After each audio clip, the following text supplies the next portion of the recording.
Class 11th English medium physics में आपका ये मेजरमेंट में आपका जो पढ़ा रहे हैं हम आपको फिजिकल क्वांटिटी। देखिए physical quantity is that quantity which is represented by number and which is measured by the direct form.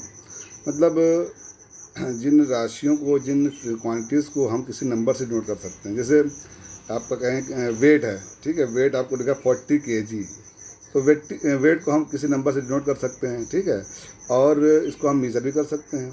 या हम कहते हैं लेंथ है, कोई मेज की या कोई रूम की लेंथ, आपकी जैसे रूम की लेंथ है वो आपकी है 8 मीटर है। तो देखो आपने लेंथ को भी क्या किया, एक नंबर से डिनोट किया, नंबर से हम रिप्रेजेंट कर सकते हैं, ठीक है। तो जिसको हम रिप्रेजेंट कर सकते हैं नंबर से, वो हमारी फिजिकल क्वांटिटी होता है। जैसे कहते हैं हम हैप्पीनेस, खुशी। अब खुशी को तो आप किसी नंबर से डिनोट नहीं कर सकते, भाई बहुत ज़्यादा खुश हैं या वो कहो 5 किलो खुश हैं, 10 मीटर खुश हैं, तो ऐसा तो नहीं है, ठीक है। तो आपका स्पीड है, वेलोसिटी है, मास है, और जितना भी आपने 9th वगैरह भी फिजिक्स पढ़ा है, 10th फिजिक्स पढ़ा है, था रिफ्लेक्टिव इंडेक्स वगैरह आपने जितना पढ़ा है, एम्पियर, आपका इलेक्ट्रिक करंट था, इलेक्ट्रिक चार्ज था, पोटेंशियल डिफरेंस था, ये सब आपकी फिजिकल क्वांटिटी है। Types of physical quantity: fundamental quantity, direct quantity. There are two types of the quantity, fundamental quantities और डायरेक्ट क्वांटिटीज। फंडामेंटल क्वांटिटीज जो होती है the physical quantities which does not depends upon any other quantities called the fundamental quantities. यानी जो क्या कहते हैं, किसी भी अदर क्वांटिटी पर डिपेंड नहीं करती, उसे हम फंडामेंटल क्वांटिटी कहते हैं। और ये आपके पास जो है 7 होती हैं, ठीक है। 7 आपको, एक मास है, आपका टाइम है, लेंथ है, टेम्परेचर है, इलेक्ट्रिक करंट है। तो मास के बारे में 9th में पढ़ा है, टाइम जानते हो आप, लेंथ जानते हो, टेम्परेचर जानते हो, इलेक्ट्रिक करंट जानते हो, ल्यूमिनस इंटेंसिटी, ठीक है। ये आपको पढ़ना है, आपको ये पहले कोर्स में था, ये हट गया है, केवल नाम याद रखना है आपको।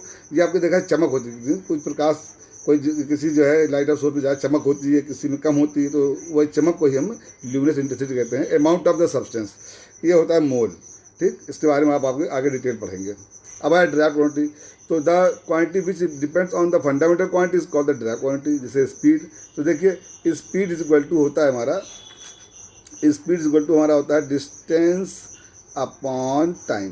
तो देखो जब तक आपको टाइम यानी फंडामेंटल क्वांटिटी और डिस्टेंस यानी कि लेंथ, जब तक आपको फंडामेंटल क्वांटिटी नहीं मालूम, आपको स्पीड नहीं मालूम कर पाओगे। तो इसलिए स्पीड जो है देखा जाए डिपेंड होगी किस पर, फंडामेंटल क्वांटिटी पर। तो ये स्पीड हमारी डायरेक्ट क्वांटिटी हो गई, ठीक। इसे डेंसिटी इक्वल टू आपका होता है वॉल्यूम, ठीक है, volume upon mass upon volume, mass upon volume होता है। अब देखो मास फंडामेंटल क्वांटिटी है और वॉल्यूम में आपका LBH। तो लेंथ, ब्रेथ और हाइट एक तरह से लेंथ ही है एक तरह की। तो जब तक आपको फंडामेंटल क्वांटिटी नहीं मालूम होगी, आपको डेंसिटी नहीं मालूम हो सकती, तो आपका डेंसिटी डायरेक्ट क्वांटिटी हो गया, समझ में आ गया। तो फंडामेंटल क्वांटिटी पर जो क्वांटिटी डिपेंड होती है इसको द डायरेक्ट क्वांटिटी। आइए, तो डायरेक्ट क्वांटिटी बहुत एक है, आप केवल 7 का नाम याद रखो, फंडामेंटल क्वांटिटी का नाम याद रखो। इसके अलावा जो भी क्वांटिटी आएगी, देखो वो 7 में से कोई नहीं है, तो उसका मतलब वो क्या है, आपके डायरेक्ट क्वांटिटी। अभी से हम कहते हैं रेसिस्टेंस, तो रेसिस्टेंस भी देखो आप, इसमें रेजिस्टेंस है नहीं 7 में, तो रेजिस्टेंस आपका क्या है, डायरेक्ट क्वांटिटी। आपसे कहते हैं पोटेंशियल डिफरेंस, इसमें है नहीं, पोटेंशियल डिफरेंस आपका डायरेक्ट क्वांटिटी है। अब आ जाइए आपका नोट, आल डायरेक्ट क्वांटिटी है, सब में फार्मूला होता है, लेकिन कुछ में फार्मूला नहीं होता है, और यूनिट होती है। देखिए the measurement of the physical quantity called the unit of the physical quantity. यानी कि फिजिकल क्वांटिटी को जिसमें मेज़र किया जाता है वो का जो है आपका फिजिकल यूनिट कहलाती है। इस हम आपसे कहते हैं मीटर। मीटर का मतलब 1 मीटर है, ठीक है, मीटर का मतलब 1 मीटर। अभी हम कहते हैं लेंथ जो है, लेंथ किसी भी रूम की 5 मीटर है, तो मतलब मीटर की 5 टाइम्स हो गई, ठीक है। तो आपका ये मैग्नीट्यूड हो गया और ये आपका यूनिट हो गई। तो यूनिट ये बता देता है, ठीक है। तो हर फिजिकल क्वांटिटी में आपकी यूनिट होती है, कुछ में नहीं होती है, रेशनल क्वांटिटीज़ में। तो जिसपे रिप्रेजेंट करते हैं the measure of the physical quantity called unit of the physical quantity. Physical quantity में आपका measure of quantity and unit, ये आपका जो है मैग्नीट्यूड कर सकते हो, क्या कर सकते हो आप उसको, मैग्नीट्यूड कर सकते हो। ये आपका मैग्नीट्यूड हो गया। मैग्नीट्यूड का मतलब होता है जो गिनतियाँ होती हैं। जैसे भी हम आपसे कहते हैं कि एक लड़के का वजन 30 kg है, तो 1 kg मतलब है, 1 kg मतलब 1 kg, और 30 मतलब 30 टाइम्स। तो ये आपका मैग्नीट्यूड हो गया, ये आपका यूनिट हो गई, ठीक है। अब आ जाइए यूनिट। जिस तरह से फिजिकल क्वांटिटी 2 टाइप की होती है, उसी तरीके से आपकी यूनिट भी 2 टाइप की होती है, 2 टाइप्स होती है। जैसे आपकी फंडामेंटल क्वांटिटीज की यूनिट को फंडामेंटल यूनिट कहते हैं, और डिराइव क्वांटिटी की यूनिट को डिराइव यूनिट कहते हैं। आइए, the measurement of the fundamental quantities called the fundamental unit. Derive quantity का आप देख लीजिए। देखिए आपका length, mass, time, temperature, length, mass, time, temperature, luminous intensity, electric current और अमाउंट ऑफ द सब्सटेंस। ठीक है। इन सब की यूनिट ये है, लेंथ की मीटर है, मास की केजी है, टाइम की आपका सेकंड है, टेम्परेचर का केल्विन है, डिग्री सेंटीग्रेड नहीं है, एम्पियर सिस्टम में केल्विन होता है, ल्यूमिनस इंटेंसिटी का कैंडिला होता है, एम्पियर का जो है आपका इलेक्ट्रिक करंट का एम्पियर होता है, एम्पियर यहाँ लिखिए आप एम्पियर, और इसका आपका होता है मोल। इसको हम सिंबल से ऐसे लिख सकते हैं, लेंथ को एल से, मास को एम से, टेम्परेचर को टी से, टाइम को टी से, टेम्परेचर को थीटा से, इसको सी डी से, इसको ए से, इसको एम एल मोल से। अब आ जाइए ड्राइव क्वांटिटी के लिए बारे में देखिए। एरिया है, एरिया आपका जो स्क्वायर मीटर हो गया, वॉल्यूम आपका क्या हो गया मीटर सेंटीमीटर क्यूब हो गया आपका, फोर्स आपका न्यूटन है, वेलोसिटी मीटर पर सेकंड है, ये आपको आपने पिछली कक्षाओं में प्रीवियस क्लासेस में आपने पढ़ी है। अब जो सिंबल होता है, ठीक है, एरिया को हम किस तरह से ले सकते हैं अभी आपको हम आगे बताते हैं।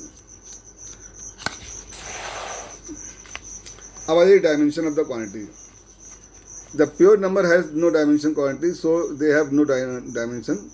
तो देखिए डायमेंशन लेस क्वांटिटी आपका, सॉरी इसका एक पेज और आपका है, पेज नंबर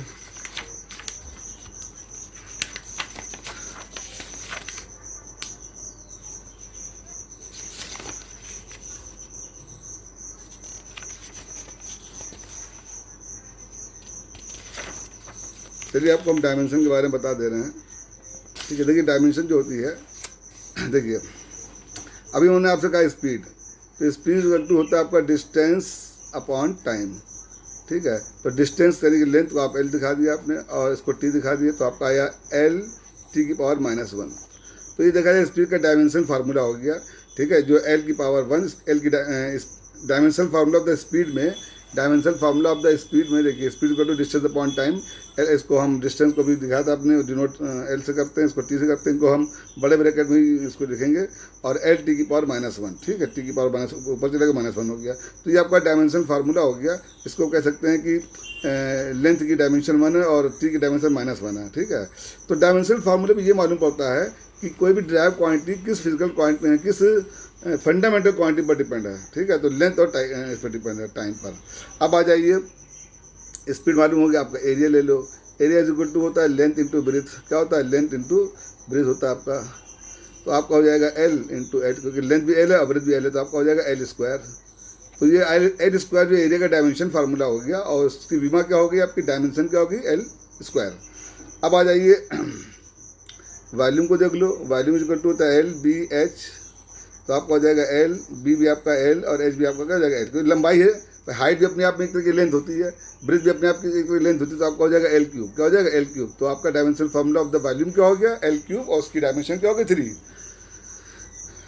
अब आ जाइए आप स्पीड, एरिया, वॉल्यूम आपका हो गया, ठीक है। अब आ जाइए एक्सीलरेशन, ठीक है। एक्सीलरेशन यानी कि त्वरण जो होता है वो होता है delta we upon delta T. देखो डेल्टा वी का मतलब होता है चेंज इन वेलोसिटी, यानी कि वेग में परिवर्तन।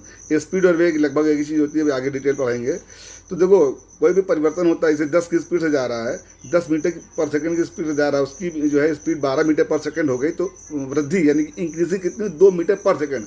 2 मीटर पर सेकंड कहोगे, खाली दो घंटा नहीं कह दोगे, ना 2 मीटर कह दो खाली, यानी कि जो मीटर पर सेकंड 10 थी 12 हो गई मीटर पर सेकंड, तो 2 मीटर पर सेकंड की इंक्रीजिंग हुई। तो इसका मतलब इसका भी आपका जो है वेग यानी कि वेलोसिटी की डायमेंशन जो होगी वो आपके एल टी की पावर -1 डायरेक्ट लिख दोगे आप, ये कुछ आपको याद करनी पड़ेगी, अपॉन आपका टी हो गया, तो आपका हो जाएगा एल टी की पावर -2।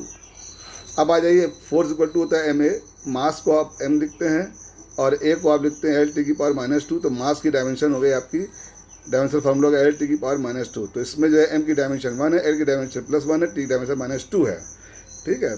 तो डायमेंशन अब जैसे अब देखिए ऐसे हम लोग ने पढ़ा है कि बल का मात्रक, ठीक है, यूनिट का जो फोर्स की जो यूनिट होती है वो न्यूटन होती है, लेकिन न्यूटन्स में हमें ये नहीं समझ में आ रहा है कि न्यूटन या कि आपकी जो ड्राइव क्वांटिटी है ये किस फंडामेंटल क्वांटिटी पर किस तरह से डिपेंड है। तो डायमेंशन फार्मूले से मालूम पड़ता है कि ये किस फंडामेंटल क्वांटिटी पर डिपेंड है। तो कैसे डिपेंड है, आपका मास पर डिपेंड है, लेंथ पर डिपेंड है और टी पर डिपेंड। और किस तरीके से अगर कहा जाए तो उसको ऐसे लिख सकते हो एम एल टी की पावर स्क्वायर, यानी कहा जाए एम के प्रोपोर्शनल है, एल के प्रोपोर्शनल है और टी स्क्वायर के यानी कि टाइम के स्क्वायर के इन्वर्सली प्रोपोर्शनल है, ठीक है। तो डायमेंशनल फार्मूले से हमको ये मालूम पड़ता है कोई भी ड्राइव क्वांटिटी जो होती है वो फंडामेंटल क्वांटिटी पर किस तरीके से, यानी किन किन फंडामेंटल क्वांटिटी पर तथा किस तरीके से डिपेंड है। अब यहाँ पे आ जाइए डायमेंशनलेस फार्मूला।